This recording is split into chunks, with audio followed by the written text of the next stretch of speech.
Tout chrétien devait apprendre à prier Jésus. Ce que tu as payé sur la croix n'est pas en train de s'accomplir dans cette situation.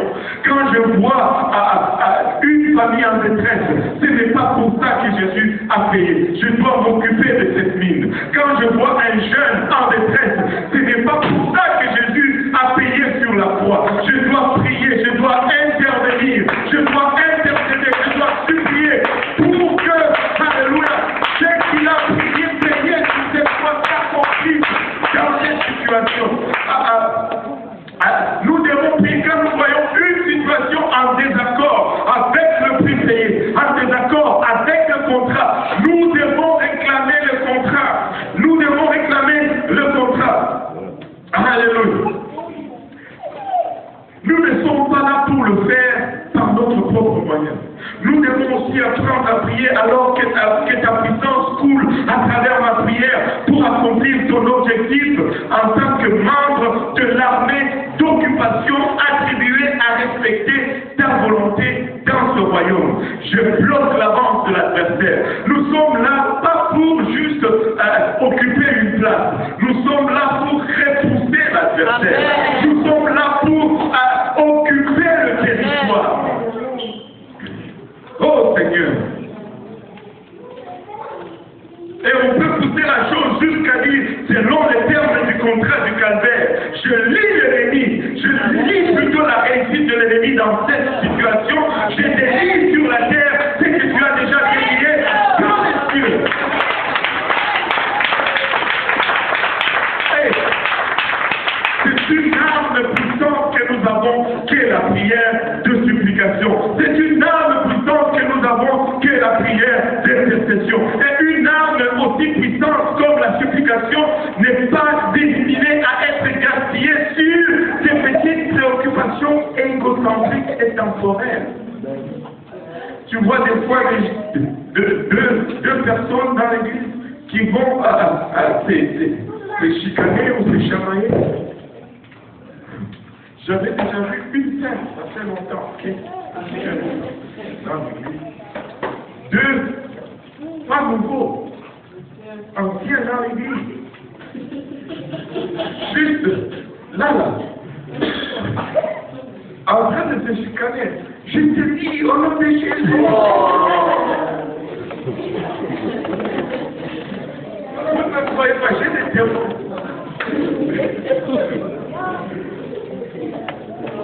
Ce n'est pas, écoutez, un problème entre moi et la sœur Gilles peut être réglé juste entre nous deux. Parce que j'ai recours aux armes de l'Éternel. Les armes que Dieu nous a données, c'est pour lutter contre l'ennemi. Amen. Si j'ai un problème, je veux lui parler. Je ne veux pas sortir les caractères du corps.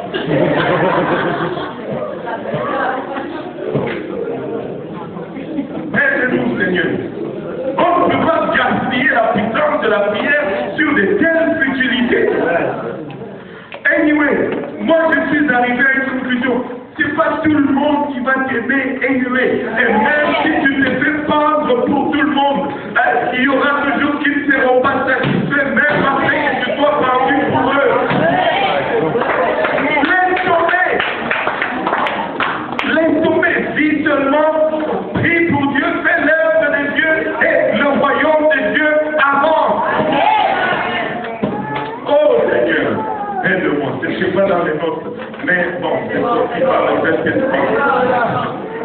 Paul élabore sur ces sujets et nous donnant une directive divine à nos prières pour les questions qui sont plus grandes et plus larges que les points immédiats de nos préoccupations personnelles.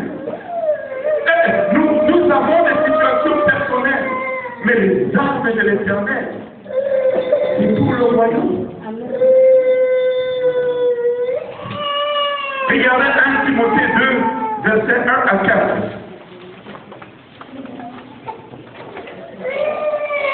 1 Timothée 2, 1 à 4. J'exhorte donc avant toute chose à faire des prières, des supplications, des requêtes, des actions de grâce pour tous les hommes, pour les rois et pour tous ceux qui sont élevés en dignité, afin que nous menions une vie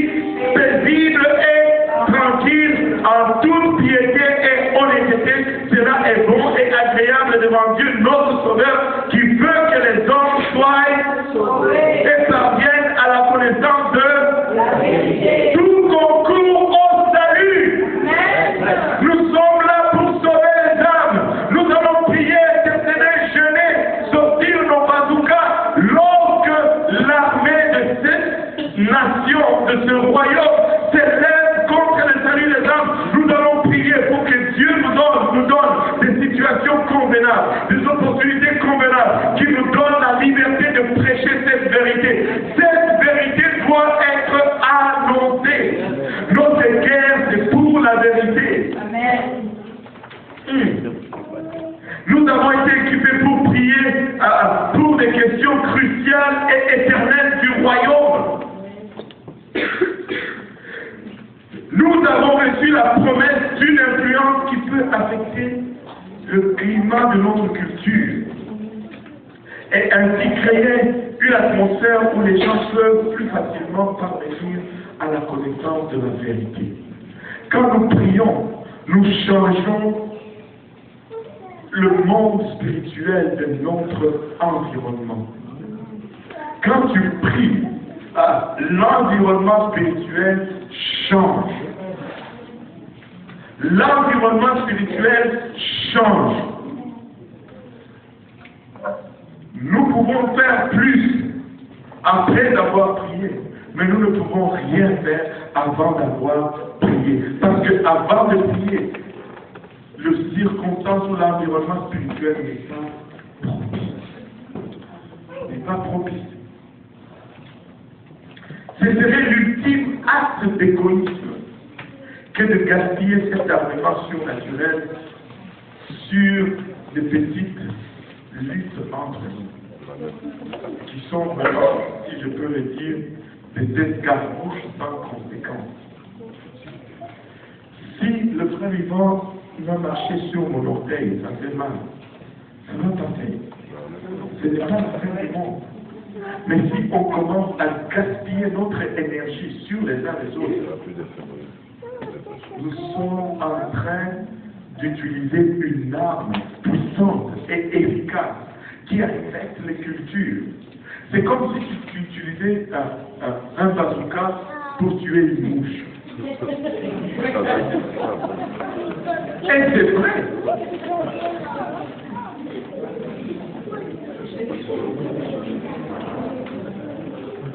Et c'est vrai. Il y a des problèmes plus importants que le regard de la terre Agnès, par exemple. Il y a des situations plus importantes que certaines choses. Alors, je ne suis pas en train de justifier ces regards-là.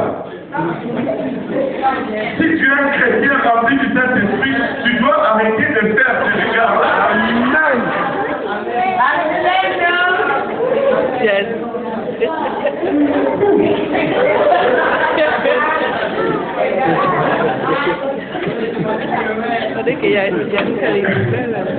Un autre terme des Écritures qui définit ce genre de prière, c'est l'intercession. Et tout le monde dit l'intercession. Ce qui est dans les deux langues anciennes, le grec et l'hébreu, a le même sens primaire que le mot supplication. Et l'intercession signifie venir entre deux choses. Il y a un aspect qu'on a toujours ignoré sur le mot intercession. Allez regarder cela pour ceux qui ont qui venir entre deux choses par hasard.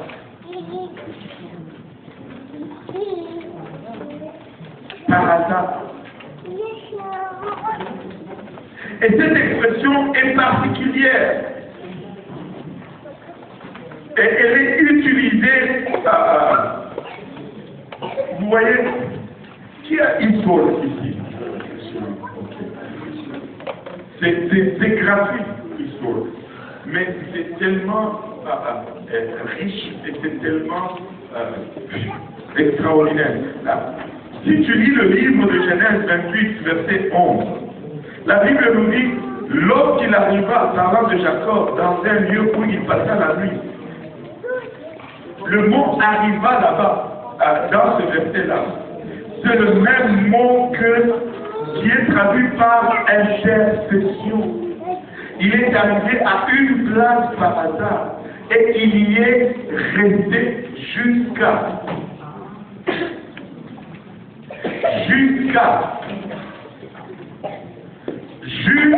Et tout le monde dit jusqu'à. Il y est resté jusqu'à.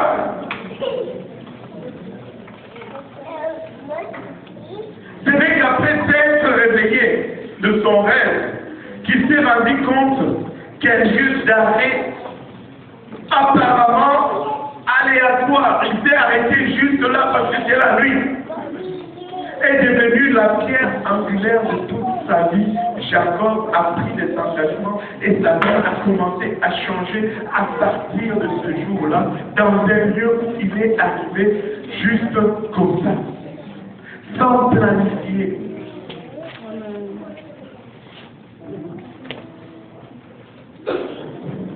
Et il a fait cette déclaration, car le Seigneur est dans ce lieu et moi je ne le savais pas. C'est arrivé d'une façon fortuite. Tout qu'elle a rencontré là. Et il y a des situations qui vont nous rencontrer là. Ce n'est pas juste pour que nous les voyons, oh, c'est juste par hasard. Non, c'est pour que nous puissions nous tenir dans la brèche, que nous puissions intercéder. Et, oui, nous disons c'est juste fortuit, tout par chance, tout par hasard. Mais si nous comprenons que c'est le Saint-Esprit qui nous conduit à connaître ou à être dans un moment précis ou à un endroit précis où une telle chose précise se passe, c'est pour que nous puissions sortir notre bazooka et que nous commençons à supplier et à intercéder pour cette situation-là. Et c'est ça l'intercession. C'est ça l'intercession. C'est l'essence même de l'intercession des circonstances et des impressions qui semblent être juste aléatoires, mais à qui nous sévissent et qui sévissent notre attention lorsque, alléluia, nous nous y attendons le moins. Ce ne sont pas des accidents, mais ce sont plutôt des providences. C'est Dieu qui nous amène et qui veut que nous prions. Si nous pouvons simplement voir que c'est le Saint-Esprit qui nous conduit jour après jour, nous allons réaliser et nous allons faire des grandes choses alors que Dieu nous guide et nous amène d'un lieu à un autre, d'une situation à une autre, que nous ayons nos radars allumés. Pas pour recevoir et aller publier dans le journal de Saint-Laurent, non, pour recevoir et aller intercéder, pour recevoir et aller supplier, pour recevoir et aller prier et utiliser notre arme et notre autorité d'ambassadeur. Vous savez c'est quoi un ambassadeur? C'est quelqu'un qui vient de notre royaume, qui est investi d'un pouvoir quelconque dans un autre royaume. On ne peut pas arrêter un ambassadeur parce qu'il est assujetti aux lois d'un autre royaume.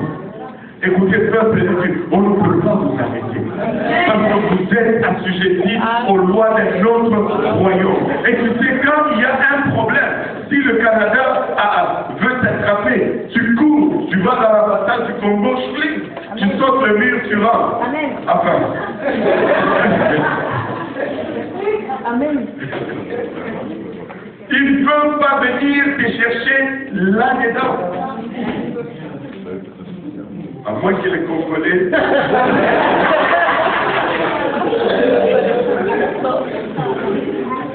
C'est juste trop tendance. Ils ne peuvent pas rentrer là-dedans.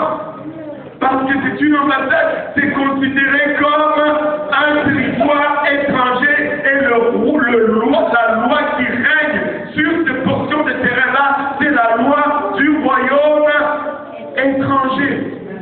Ouf! Avez-vous réalisé qui vous êtes? Avez-vous réalisé quelle autorité que vous avez? Quand nous nous mettons à prier, nous créons des ambassades partout où nous sommes. Parce que nous faisons venir le règne céleste au lieu où nous sommes. Et nous devons prier.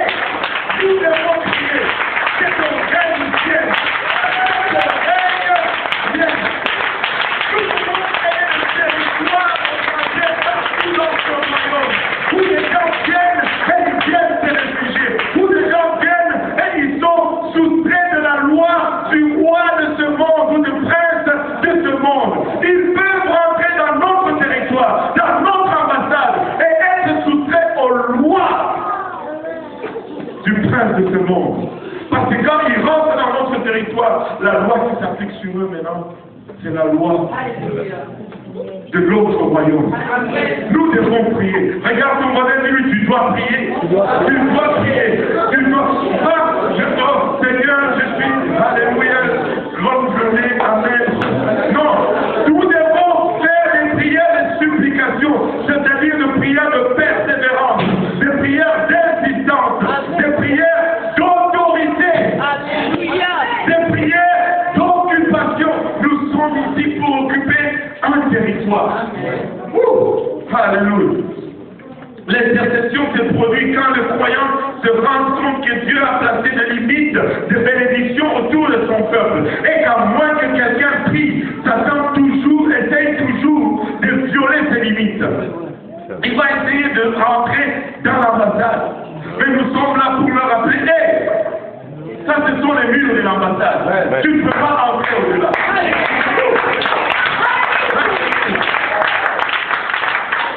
Vous n'avez pas été sauvé seulement pour être un spectateur impuissant. Quand il y a un conflit, dites-vous que vous avez l'autorité. Vous avez été moins et nommé pour veiller sur la situation au nom du ciel, ici sur la terre. Et ensuite intervenir pour occuper le territoire chaque fois que le diable veut franchir la ligne. Le christianisme apostolique. Est-ce que nous sommes des apostoliques? Sommes-nous vraiment des chrétiens apostoliques? Parce qu'aujourd'hui, il y a toutes sortes de chrétiens là-dehors. Toutes sortes de chrétiens. Mais moi, je ne veux pas juste être un chrétien. Je veux être un chrétien apostolique. Je veux être un chrétien original. Comme il se faisait dans l'ancien temps. Un chrétien apostolique, le christianisme apostolique n'est pas un sport de spectateurs. Si tu regardes un match de foot ou de hockey ou peu importe, un apostolique ne se met pas dans les gradins. Un apostolique est toujours sur le terrain. C'est pourquoi nous devons être sur le terrain. Amen. Nous ne sommes pas des spectateurs. Nous devons être sur le terrain. C'est une lutte à en finir. Écoutez, nous sommes en territoire occupé. Tout d'abord, nous avons besoin de guerriers de prière avec une sensibilité spirituelle suffisante pour comprendre que Dieu les a mis sur place, au travail, dans la prière, pour un monde qui, si nous ne sommes pas là, ne connaîtra qu'une seule chose.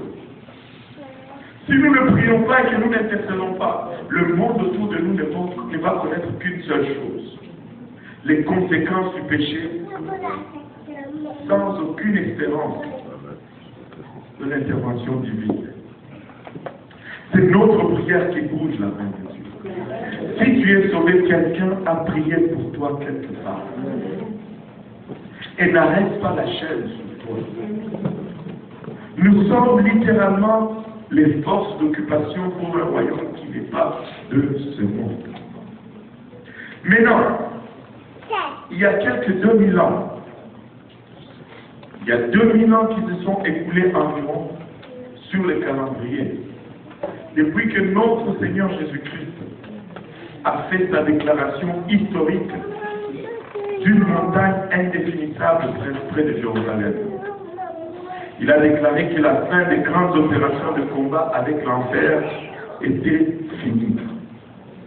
Mais comme il a déclaré ces jours-là, les guerriers de la prière engagés dans le sauvetage et la réconciliation de cette humanité déchue ont encore un travail dangereux à compléter.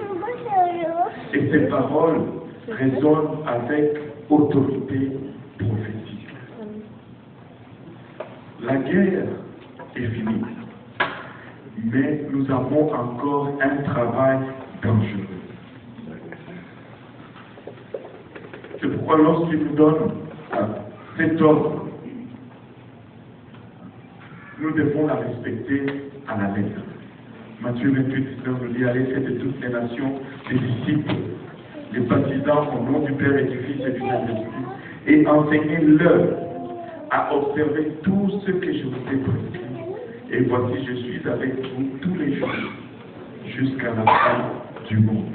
Nous ne sommes pas des soldats sans quelconque autorité, mais nous devons faire appliquer, nous devons exercer notre autorité, nous devons prier. Regarde ton voisin, tu dois prier. Vous savez, ça ne prend qu'une prière d'insistance, une prière de supplication, une prière de persévérance. Est-ce qu'il y a quelqu'un qui a une Bible en anglais ici? Oui. Qui peut me lire Actes chapitre 1, verset 14, en anglais?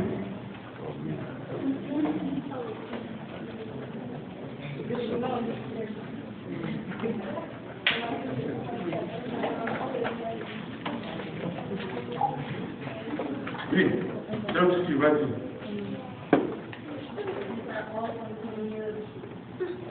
One accord with prayer and supplication with the women and Mary, the mother of Jesus, and receive repentance.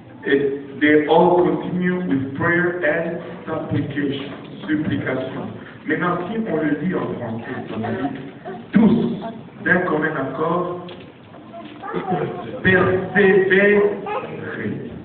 Le mot supplication est traduit ici par le mot persévérer dans la prière avec les femmes et Marie, mère de Jésus, et avec le frère de Jésus. Regarde ton voisin et dit persévère. La supplication veut dire la persévérance. La supplication veut dire l'insistance. La supplication n'est pas une mendicité. La supplication est une autorité, est une prière de persévérance, est une prière d'insistance. Et il y a des choses qui n'arrivent que par la supplication ou la persévérance. Acte 2, 1 à 4, le jour de la Pentecôte, est arrivé après qu'ils ont persévéré. S'ils n'avaient pas persévéré, on n'allait pas avoir Acte 2, 1 à 4. Ils ont persévéré, ils ont supplié. Écoutez, tu es un ambassadeur. Et tu es ici en tant qu'ambassadeur du ciel. Et tu dois dire que le royaume de Dieu vienne ici. Et que la volonté de Dieu soit faite maintenant. Nous devons parler de l'alliance de Dieu. Nous devons prier dans la parole de Dieu. Nous devons prier selon notre contrat qui est la Bible. Il y a une chose qui arrive quand tu pries. Mais il y a une autre chose qui arrive quand tu pries à travers la parole. Écoutez, il n'y a pas une façon excellente de prier que de prier par la parole. Parce que tu sais que tu es dans la volonté de Dieu. Nous devons apprendre à prier la parole. Parce que ça, c'est des contrats contraignants qui forcent le diable. Écoute, il dit ceci, non, selon les contrats, ce n'est pas supposé être comme ça. Et nous devons apprendre à tenir le diable selon le contrat, selon les termes du contrat. Écoutez, ce n'est pas pour rien que la Bible nous dit « Je garde ta parole dans mon cœur, afin de ne pas pécher contre toi. » Si tu veux vaincre le diable, garde la parole dans le cœur. Cite la parole quand tu pries. Parce que tu sais qu'il y a une autorité dans cette parole. Quand tu prononces la parole de Dieu, tu fais venir l'autorité divine là où tu es même. Au commencement était la parole était avec Dieu, et la parole était Dieu. Et quand tu invoques la parole, tu invoques littéralement Dieu lui-même. Là où est la parole de Dieu, là où est Dieu lui-même. Nous devons apprendre à prier dans la parole. Nous devons apprendre à nous tenir dans la brèche. Nous devons apprendre à marcher comme un ambassadeur, n'ayant qu'un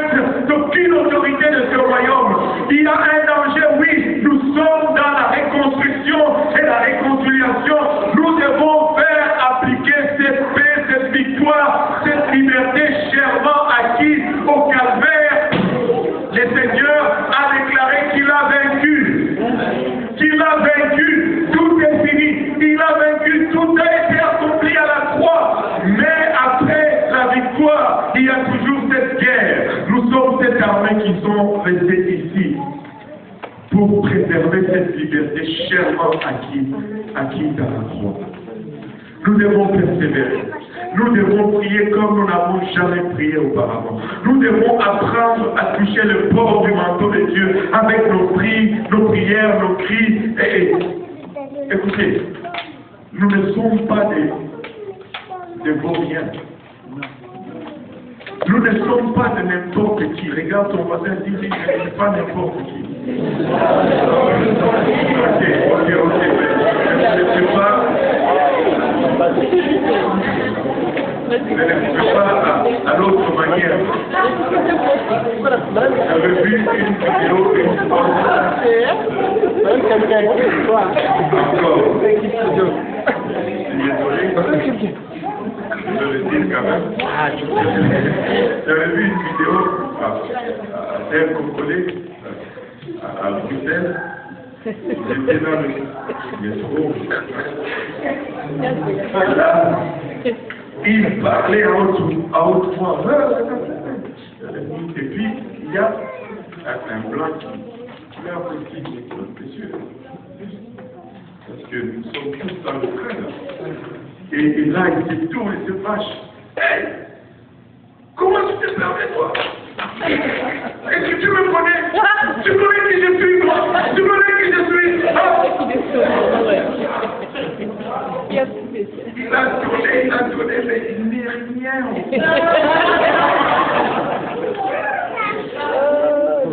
Nous ne le faisons pas avec arrogance. Mais nous le faisons en reconnaissance de l'autorité impartie sur nous par notre roi qui nous a laissé avec une mission. Il nous a laissé avec une mission et il nous a donné aussi l'autorité d'accomplir cette mission. Nous pouvons le faire parce que nous avons le pouvoir. Nous sommes des ambassadeurs de Christ ici sur terre. C'est-à-dire le pouvoir de Christ nous est conféré ici sur terre. Nous pouvons dire aux démons sort et ils vont. Amen. Nous pouvons prier pour les malades et les malades seront. Nous pouvons prêcher cet évangile avec ferveur et autorité et nous pouvons voir des vies transformées, des chaînes littéralement tombées, des drogués délivrés, des alcooliques délivrés, alléluia, des mariages restaurés, des familles brisées, réunies, des cœurs brisés, guéris, des gens blessés émotionnellement, restaurés dans la plénitude de ce que Dieu a conçu dès le départ qu'ils soient. C'est pour ça que nous sommes ici sur cette terre. Nous sommes ici pour les déclarer. Pour les déclarer. Alléluia. Je parlais, en finissant, on va se lever ensemble. Je parlais avec mon père hier soir, je lui ai parlé encore aujourd'hui. Et dès qu'on a commencé à parler, il a commencé à me dire, mon fils, n'abandonne jamais le travail de Dieu. N'abandonne jamais le travail de Dieu. Partout où tu vas, souffre avec ceux qui souffrent. Réjouis-toi avec ceux qui se réjouissent. Donne à ceux qui n'ont pas. Couvre ceux qui ont besoin de couverture. Protège ceux qui ont besoin de protection. Fais le travail de Dieu. N'abandonne jamais le travail de Dieu. Et aujourd'hui, je lui ai parlé encore, je vais répéter la même chose. La seule parole que j'ai pour toi, c'est que ne te fatigue pas du travail de Dieu. Ne te fatigue pas du travail de Dieu. Écoutez, nous avons un travail à faire. Si nous ne nous mettons pas à l'œuvre, il y a un monde qui ne connaîtront rien d'autre que les conséquences fâcheuses du péché. Il n'est pas question de nous. Le royaume est plus grand que moi. Le royaume est plus grand que nous tous. Nous sommes des ambassadeurs du monde. Nous devons prier, nous devons intercéder, nous devons nous remplir de compassion, nous devons faire ce travail. Nous devons faire ça. En faisant ce que nous sommes.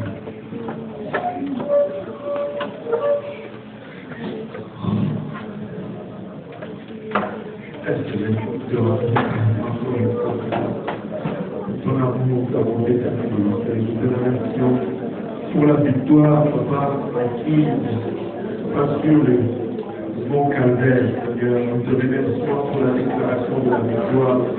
Papa, mais nous reconnaissons que nous sommes encore, Papa, dans un territoire dangereux, là où tu nous as laissés. Papa, nous allons prier, Papa, que tu nous fasses réaliser ce que nous sommes. Que tu nous fasses réaliser l'esprit que tu as tiré à nous. Que nous soyons des vrais ambassadeurs, Papa, de ta part. Les gens qui déclarent, Papa, ce royaume, qui peuvent venir ce royaume dans des situations privées, Papa, dans des situations qui ne sont pas celles que tu as conçues pour que ce soit. Papa, fais-nous prendre conscience de qui tu sors et du rôle que le monde joue. Assiste-nous, Seigneur Jésus-Christ, dans notre travail. Nous réalisons que nous attendons de toi, Seigneur. Donne-nous d'aimer comme tu as aimé, Seigneur. Donne-nous d'aller comme toi tu es allé, Seigneur. Donne-nous, Papa, de prier comme toi tu as prié, Papa. Donne-nous, Seigneur Jésus-Christ, Papa, de servir comme toi tu as servi, Père. Alléluia. Dans le cul, Papa, il a acheté un intention égoïste, Seigneur. Servir parce que aimer parce que tu nous as amené,